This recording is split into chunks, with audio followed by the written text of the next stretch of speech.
Once the temperatures started rising, I realized I was back in the same worn out rotation. Same tees, same skirts, same everything. So I'm looking to give my summer wardrobe a glow up with Quince. Their pieces are easy, they're elevated, and somehow make me feel more put together without really even trying all that hard. Right now, I'm eyeing their 100% European linen fit and flare midi dress. And it comes in navy, which is my favorite neutral color for summer.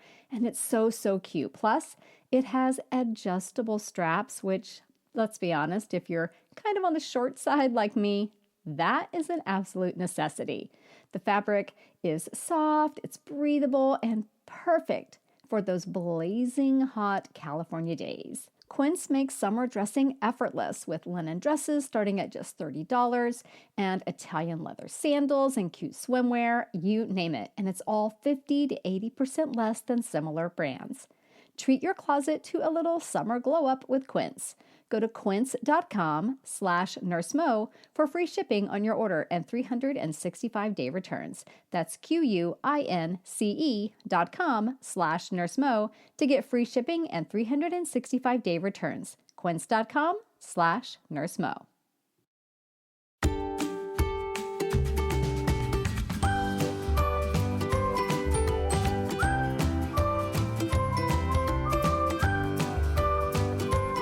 Well, hello and welcome to Mo's Monday Minute, a shorty episode of the Straight A Nursing Podcast where I share a quick tip you can start using to improve your practice or your habits right away.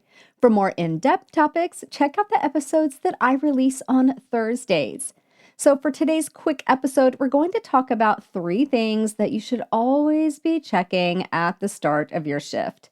So when emergencies or tense situations happen, it's amazing how often the most basic task can feel overly complicated. And I say it all the time.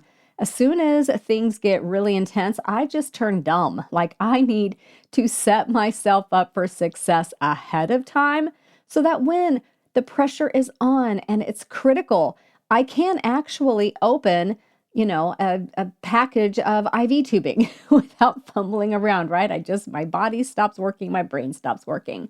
And the reason this happens is because that fight or flight response just takes over. It takes up a ton of your brain's processing power. Your adrenaline's running. It's really hard to focus and you're kind of in your head freaking out a little bit, right? So this is no time for you to have to figure out how to do something. It's better if you've already kind of set yourself up for success. And since seconds can and do often count in these very tense and critical situations, I always make sure that I do these 3 things at the start of a shift or if I'm caring for a patient. So first off, I want to know where that code blue button is. And the reason I make sure I know where it is because sometimes it might not be in the exact same place in every room, in every ER bay, in every recovery room bay, wherever you happen to be working. So make sure you know where that code blue button is. That's numero uno. Got to know where that is. The number 2 thing to always check at the start of your shift, make sure that the oxygen is actually functional and that you have the adapter. We call it a Christmas tree. It's actually called something funny, like a nipple nut adapter or some kind of funny little name, but we always just call it a Christmas tree because many times they're green and they're kind of shaped like a Christmas tree, but they're not always green. They can come in other colors. So if somebody says, hey, there's no Christmas tree in that bay or in that room, you know they're not talking about decorating for Christmas, though that sounds fun. They're talking about the oxygen, the little adapter piece that goes onto that flow meter. So if that is missing, you want to get that located. You need to find one right away and get that installed. So that was number 2. And then the number 3 thing to always be checking is make sure suction is functional and set up. So I spent some fabulous time as a clinical instructor for first semester nursing students on a med-surg floor. And I instilled this habit in them. And I cannot tell you how many times they would come and tell me the suction's not functional or not set up in this room? Where are the supplies? How do I do this?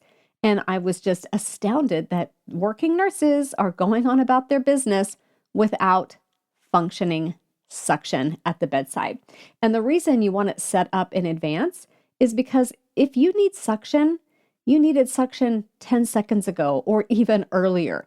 And this is not the time to be fumbling around trying to find some supplies, trying to turn the stopcock the correct direction and get everything working.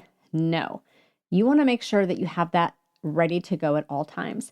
Now, I'm not saying you have to open the yank hour and have one sitting there for your patient because, of course, if we're not going to use it, that would be wasteful. But you can make sure all the other tubing is there and ready to go, and that when you test it and turn it on, hey, guess what?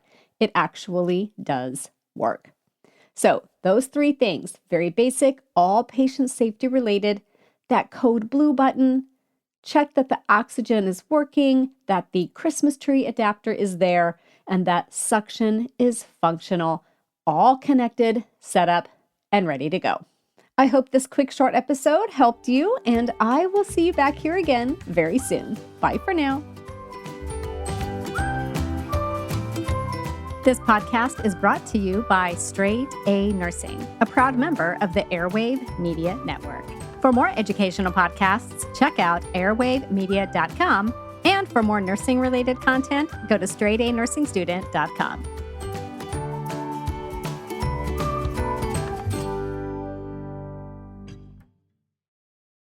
Hello, we want to recommend our podcast, don't we, Rowan? We do, Penny. It's called The World, the Universe and Us from New Scientist, and it's your essential weekly dose of science and wonder. Hosted by me, Dr. Rowan Hooper. And me, Dr. Penny Sarche. Each week we talk to the scientists in the news and draw on new scientists on parallel depth of reporting to put the stories that matter into context. It's brain food. It's brain food. It feeds your brain and your curiosity, and it's a dose of optimism. The World, the Universe and Us. Get it wherever you get your podcasts.